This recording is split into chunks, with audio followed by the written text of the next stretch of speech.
Assalamualaikum warahmatullahi wabarakatuh. Baik anak-anak, kali ini kita akan belajar materi fikih dengan bab khitan. Ya, tidak asing lagi kan suaranya? Ya, ini dengan saya, Pak Khozin. Ya, mari kita buka dengan bacaan basmalah dulu. Bismillahirrahmanirrahim.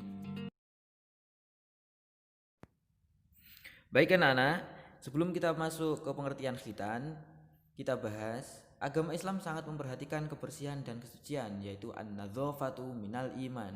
Kebersihan adalah sebagian dari iman. Pengertian khitan.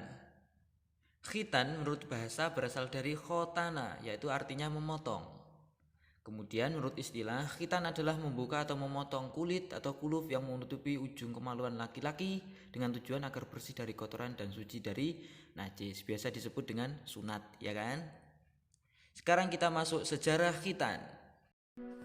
Khitan atau sunat sebenarnya sudah dilaksanakan pada zaman sebelum Nabi Muhammad SAW, yaitu pada zaman Nabi Ibrahim alaihissalam. Sesuai hadis yaitu berbunyi, ikhtana Ibrahimu alaihissalam ba'da thamanina sanah waqtana bil qadumi.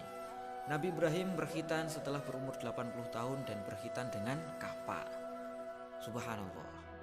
Dan sedangkan pada masa Rasulullah juga melaksanakan khitan, yaitu kepada cucunya yang bernama Sayyidina Hasan dan Husain. Sesuai hadis Nabi dari Jabir radhiyallahu anhu bahwasanya Rasulullah sallallahu alaihi wasallam mengakikoi Hasan dan Husain dan mengkhitan keduanya pada hari ke-7. Itu pada sejarahnya zaman Rasulullah. Dan sedangkan untuk Rasulullah sallallahu alaihi wasallam sendiri sudah berkhitan sejak dilahirkan. Sesuai hadis Nabi yang artinya dari Anas bin Malik radhiyallahu an, ia berkata, Rasulullah bersabda, di antara kemuliaan yang diberikan Allah Subhanahu wa taala kepadaku adalah aku dilahirkan dalam keadaan sudah dikhitan karena tidak ada orang yang melihat aurat atau kemaluanku. Hadis riwayat Tabrani. Itu adalah salah satu keistimewaan dari Rasulullah, yaitu sudah berkhitan sejak lahir. Baik, setelah kita mengetahui sejarah dari khitan atau sunat, kita akan belajar mengenai hukum khitan. Hukum berkhitan menurut para ulama adalah wajib bagi laki-laki dan sunnah atau suatu kehormatan bagi wanita yang melakukannya. Memang sunat atau khitan adalah wajib bagi laki-laki karena sejarahnya yang melaksanakan laki-laki. Tapi untuk perempuan juga ada yang menyunahkannya, tetapi dengan menggunakan cara tertentu. Kemudian, kapan pelaksanaan khitan?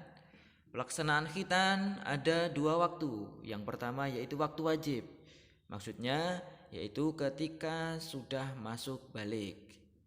Yang kedua yaitu waktu mustahab, yaitu waktu yang dianjurkan, yaitu ketika sebelum balik. Di sini kenapa dianjurkan? Karena sesuai yang dilaksanakan Rasulullah SAW, yaitu mengkhitan cucunya Sayyidina Hasan dan Husain pada usia 7 hari. Kemudian apa itu balik? Balik yaitu seorang muslim yang telah mencapai batas tertentu untuk dikenai beban syariat. Tandanya yang pertama itu keluar mani disertai dengan mimpi biasanya. Yang kedua tumbuh bulu kemaluan, ya rata-rata sekitar kurang lebih berusia 12 tahun. Semakin awal dikhitan akan semakin baik, yaitu sesuai sunnah Nabi Shallallahu Alaihi Wasallam. Dari uraian materi di atas akan kita tarik hikmah khitan. Yang pertama yaitu pangkal fitrah, syiar Islam dan syariat. Yang kedua kesempurnaan agama Islam. Yang ketiga sebagai pembeda antara kaum muslimin dengan yang lain.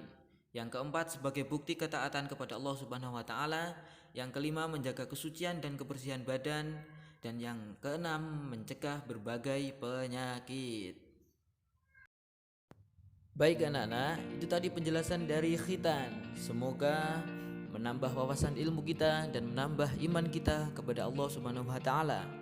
Pesan saya, jangan takut untuk berkhitan atau sunat, karena di perkembangan zaman ini kita sudah menggunakan teknologi yang modern, tidak menggunakan kapak lagi seperti dahulu. Ya, jadi tidak akan terasa sakit. Ya, semoga kita menjadi insan muslim yang sempurna dengan melaksanakan khitan. Amin ya rabbal alamin. Baik anak-anak, cukup sekian penjelasan dari saya tentang khitan, kurang lebihnya mohon maaf. Semangat belajarnya, jangan lupa jaga kesehatan. Saya tutup, wallahul muwaffiq ila aqwamit thoriq. Wassalamualaikum warahmatullahi wabarakatuh.